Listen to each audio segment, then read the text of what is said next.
할렐루야. 사랑합니다. 축복합니다. 우리 대학교의 성도 여러분.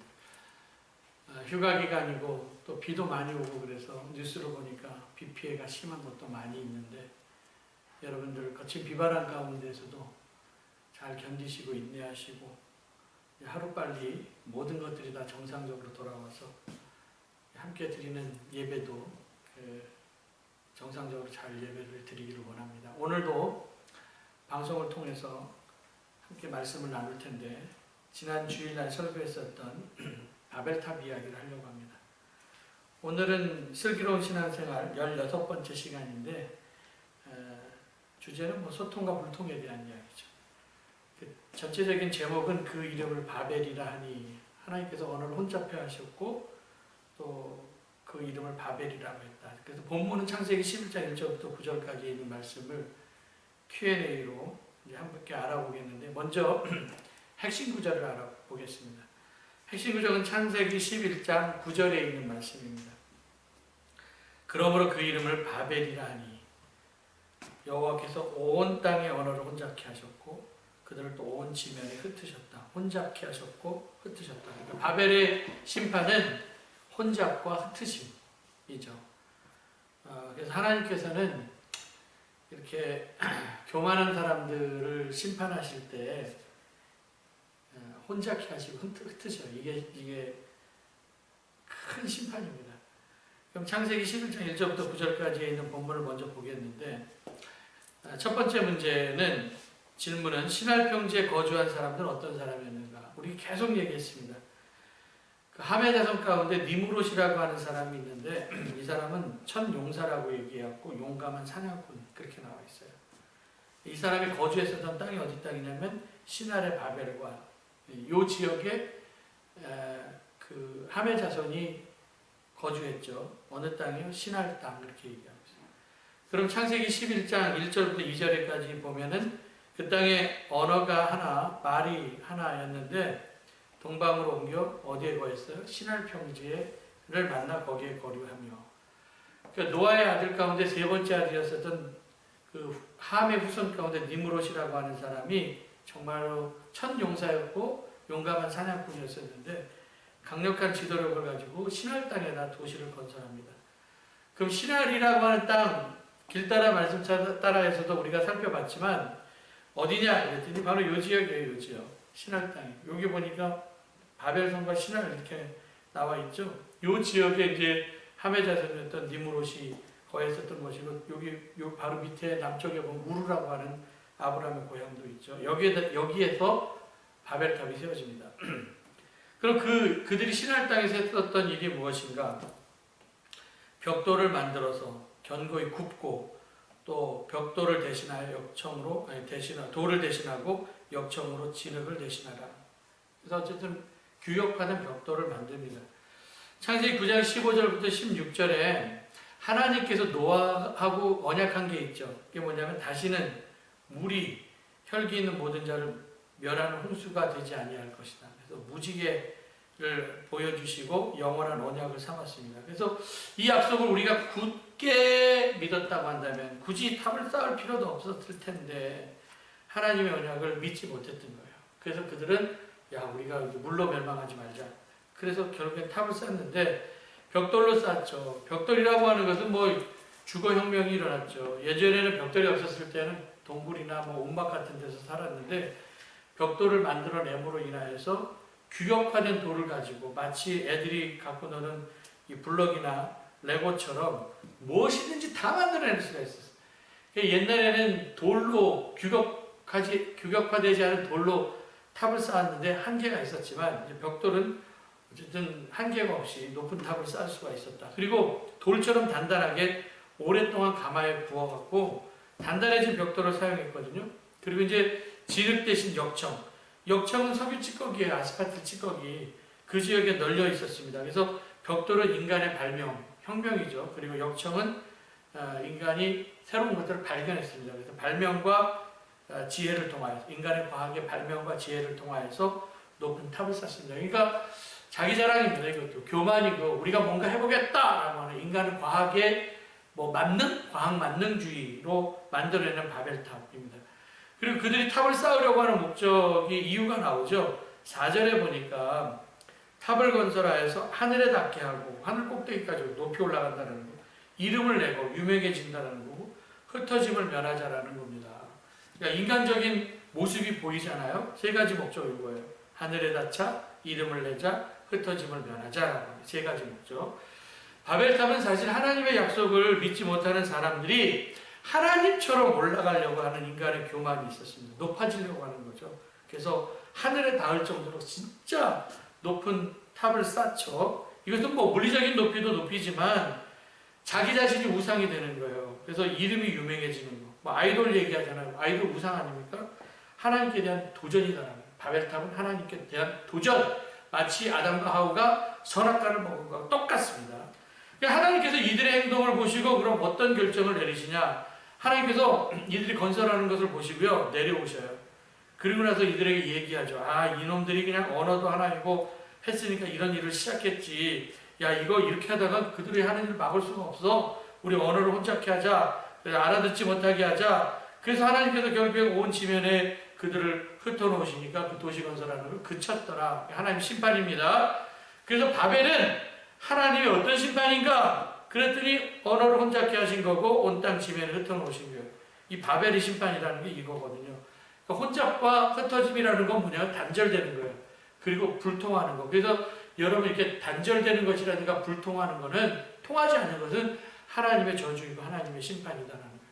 그럼 오늘 이 본문에 대해서 우리가 인식을 했으면은 오늘 본문을 가지고 함께 의미를 한번 생각해 보겠습니다. 하나님이 제일 싫어하는 게 뭘까요? 교만함. 그래요. 하늘 꼭대기까지 올라가는 거. 그거 정말 하나님께서 꼴보기 싫어하는 거거든요.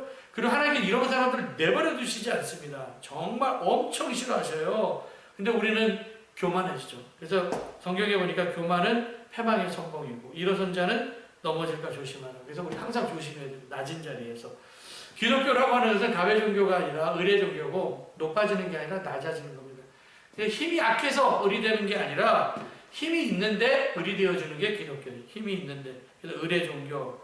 예수님께서 이 땅에 오셨을 때 빌립보서 2장 6절부터 보니까 예수님은 하나님과 근본적으로는 본체에 섰지만 동등됨을 것으로 취할 것으로 여기지 아니하고 종의 형체를 가지고 사람들과 같이 되어갔고요. 자기를 낮추시고 비우시고 죽기까지 복종하셨습니다. 이게 성육신입니다. 그러니까 성육신이라고 하는 것 자체가 하나님이 인간 됐다라는 거 아닙니까? 이게 낮아짐이죠. 낮아졌기 때문에 우리가 구원을 받을 수가 있었다는 거예요. 여러분 요한복음 6장에서도 보면은 예수님께서 인기가 되게 많았어요. 특별히 오병이어 기적 이후에 뭐 보리떡 5개 물고기 2마리로 5,000명 먹였으니까 그 먹은 사람들이 얼마나 기적을 봤으니까 얼마나 신이 났겠습니까? 근데 그 먹은 게 그 다음날까지 안 가잖아요. 금방 배고파지니까 사람들도 예수님 찾습니다. 그 다음날 그 예수님한테 와서 제안하는 거예요. 당신 우리의 임금이 되었으면 좋겠습니다. 근데 예수님께서 거부하시죠. 그리고 그들에게 예수님께서 나는 생명의 떡이고 생명의 피고 이런 것들을 설교를 하시는데 당신 말씀이 어렵습니다. 다 떠나갔죠. 그러면서 이제 요한복음 7장 그 다음 장에 보니까 초막절이 되어서 예수님께서 초막절날 모든 사람들이 다 예루살렘으로 올라갈 때 예수님이 안 올라가셨어요. 예수님의 동생들이 와서 얘기를 하죠. 형님의 능력을 좀 예루살렘이라고 한 큰 도시에서 나타냈으면 좋겠습니다. 그렇게 제안했을 때 예수님께서는 내 때가 이르지 않았다. 그러면서 갈릴리에 머물러 계셨다가 거의 명절 끝날에 예루살렘에 올라가시거든요.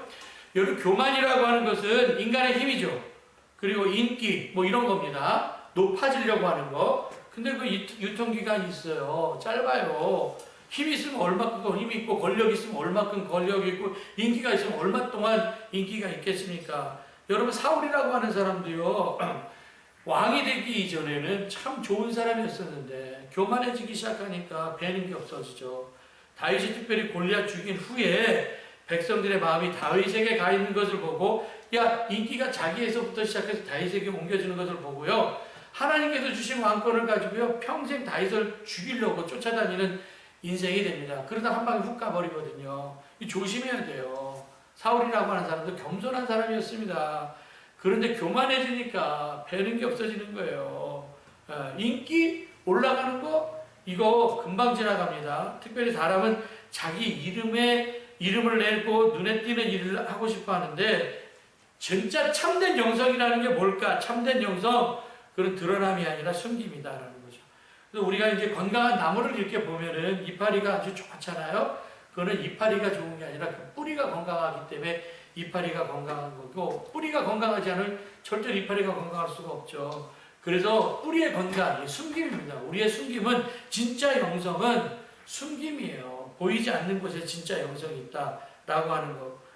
우리의 영성도 뿌리와 같은 영성이 되어야 된다라는 겁니다. 그래서 예수님의 삶과 사역은 사람들의 관심이나 인기가 아니에요. 사람들은 엄청나게 따라다녔지만 예수님은 항상 한적한 곳에 가셔서 하나님과 기도했다라는 거죠. 그런데 바벨은 아닙니다. 바벨탑을 쌓는 거, 높아지는 거 아닙니까? 우리는 어떻게 해야 돼요? 예수님처럼 낮아져서 십자가를 져야 된다는 거예요. 그래서 낮아짐이 능력이고, 낮아짐의 능력을 위해서 낮아짐의 훈련이 필요하다. 그래서 어떤 때는 하나님께서 우리를 뭐 광야로도 보내시고, 또 어떤 때는 힘들고 어려운 자리로 우리를 보내시는데, 그때마다 우리를 돌아봐야 돼요. 하나님 교만 진짜 싫어하시고, 교만에 대해서는 반드시 하나님께서 심판하시는데, 이 바벨탑에서의 교만은 하나님께서 어떻게 심판하시냐 그랬더니 언어의 단절로 인한 흩어짐이 바벨탑에 대한 심판이었다. 그래서 하나님께서 인간이 하는 저 짓거리를 보시고 너무너무 한심한 짓이 들어서, 한심한 것을 보셔서 그들을 언어를 혼잡케 하시거든요. 그리고 나서 그들을 흩어놓으십니다. 이게 단절이죠. 그래서 이 단절이라고 하는 것은 죄의 결과예요. 에덴 동산에 쫓겨난 것도 하나님과 단절된 거고, 사람과 다 단절된 거고, 뭐 땅이 막 엉겅퀴를 내고 땅에 소산이 안 된 것도 피조물과 사람과 단절된 거 아닙니까? 다 단절이에요. 그래서 죄가 침입을 하면은 이게 다 단절됩니다. 하나님과 사람과도 자연과도 다 단절되는 것이다. 그래서 우리는 바벨탑이나 혹은 선악과의 교훈을 따라서, 야, 정말 겸손해야 되겠구나. 그래야지만 하나가 될 수가 있는 거예요. 그래서 하나님께서 주신 축복 가운데 우리에게 말을 주셨거든요. 말을 통해서 마음을 전달하는 건데, 지금은요, 입이 있어도 말을 해도 말이 안 통하는 시대가 되었어요. 그래서 불행이죠. 그래서 여러분, 소통은 축복이고 불통은 심판이다. 기억해야 돼요. 불통은 심판이다. 그래서 우리가 소통한다라는 것을 커뮤니케이션이라고 얘기하고, 공동체를 커뮤니티라고 얘기를 하는데, 좋은 커뮤니케이션, 그러니까 커뮤니케이션이 잘 되면, 이게 소통이 잘 되면은 진짜 커뮤니티, 좋은 공동체가 세워질 수가 있다는 거예요. 여러분, 말이 많이 한다고 사람이 통하는 게 아니죠. 서로 마음을 전달하는 게 대화이거든요. 대화는 쌍방소통이 되게 중요합니다. 소통은 귀로 듣는 것이 아니라 마음으로 듣는 것이기 때문에 말을 많이 하지 않는다 할지라도 우리가 잘 이해를 해야 돼요. 눈빛만 봐도 이해를 할 수가 있으니까, 마음이 통하는 거니까. 그래서 믿지 못하면 이제 말을 많이 한다 할지라도 이해를 못해요. 그래서 우리는 소통할 때 대화법에 보면은 사랑하고 좋아하고 잘 경청하고 많이 웃어주라. 웃어주라는 건 반응이거든요. 그래서 어떤 사람하고 소통할 때 네 가지를 기억했으면 좋겠어요. 그 사람 좋아해주고 사랑해야 되고요. 그리고 일단 잘 들어주고 반응, 그래? 막 이렇게 하면서 반응도 잘 해줘야죠. 이런 마음으로 들을 때 우리가 그 사람을 이해할 수가 있다는 겁니다. 여러분, 이해라고 하는 게 낮은 곳에 서는 거거든요. understand, 이해하다라는 뜻이죠. 이해는 to stand on데요. 아래에 서는 것. 그래서 우리 신영복 씨가 처음처럼이라고 하는 에세이 책, 노란 표지로 된 그 에세이 책에 보면은 백천학회라고 하는 게 있어요. 100가지 천이 다 바다에서 배운다라는 거예요. 모든 시내가 바다를 배운다라는 뜻인데, 모든 시내물이 다 어디로 가냐? 그런데 바다로 가거든요. 왜 바다로 가요? 바다는 모든 물들 가운데 가장 낮은 곳에 있기 때문에 물은 낮은 곳으로 흐르게 돼 있잖아요. 그래서 낮은 곳으로 흘러서 내려가기 때문에 바다가 가장 넓은 물이 될 수가 있다는 거예요. 그래서 여러분들 가장 낮은 곳에 있을 때 모든 물들을 다 받아들일 수가 있거든요. 낮은 땅에 있을 때 그래서 이해를 할 수가 있는 거예요. 바다가 세상에서 제일 큰 물인 이유, 낮은 물이기 때문에. 그래서 우리는 낮아져야 큰 사람이 되는 거예요. 아래에 있어야 큰 사람이 되는 것이다라는 거예요. 그래서 이해한다는 것은 뭐예요? 소통이 된다는 것이에요. 지금 우리는 불통의 시대를 살고 있는데, 우리 소통으로 사는 길, 그래서 높을 탑을 쌓는 것이 아니라 점점 아래에 서야지만 우리가 소통의 역사가 있을 수가 있다는 겁니다. 저는 그 연애라고 하는 거 있잖아요. 연애. 그럴 때 연자가 사모할 연자인데, 연자가 이렇게 생겼어요. 사모할 연자. 요게 실사거든요. 실사 안에 가운데다, 요 가운데 말씀 원자가 딱 들어가고 그 밑에 마음심자, 요게 마음심자가 붙어주는 게 이게 사모할 연자입니다. 뜻은 그거죠. 두 사람이 하나의 마음에서 말이 실처럼 풀려나오는 대화의 상태를 이야기할 때 사모한다 라고 그렇게 얘기를 하고 있습니다. 사랑하는 관계를 얘기하죠. 그래서 여러분 사랑하지 않기 때문에 이해를 못하는 건데 사랑하면 이해하고 이해하면 말이 통해서 우리가 서로 하나가 될 수가 있다는 거예요. 지금 커뮤니케이션의 발전이 놀랍잖아요. 핸드폰 이거 소통의 도구로 만들어 놓은 거 아닙니까? 근데 오히려 핸드폰 때문에 자기 세계에 갇혀 있어 갖고요 소통이 안 돼요. 핸드폰으로 불통하는 거죠. 그래서 휴대폰의 등장이 가장 큰 부작용 중에 하나가 뭐냐 그랬더니 대화의 단절이 되었다.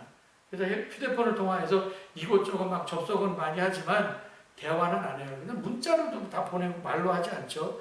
단절은 여러분들 하나님의 또 다른 심판의 도구다 라고 하는 거 기억하시고 정말 죄 가운데 높아지려고 하는 마음을 버려야 된다는 거예요.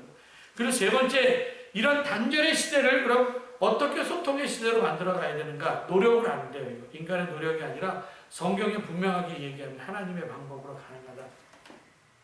교만의 상징, 단절과 불통의 상징인 바벨탑이 무너져야 하나님께서는 새로운 것을 세우십니다. 그래서 바벨탑을 세운 시날 평지에서 그 우루에서 하나님께서 또 아브라함을 부르시고 모든 민족의 뭐로? 축복의 통로로 세우셨다. 그러니까 하나님께서 우리는 축복의 통로로 세우셨기 때문에 우리 불통의 세계에 소통의 도구로 사용되어져야 된다. 근데 이 바벨의 언어를 흩어놓으셔서 불통이 되었지만 성령은 그 혼잡게 된 언어를 소통의 언어로 회복시키죠.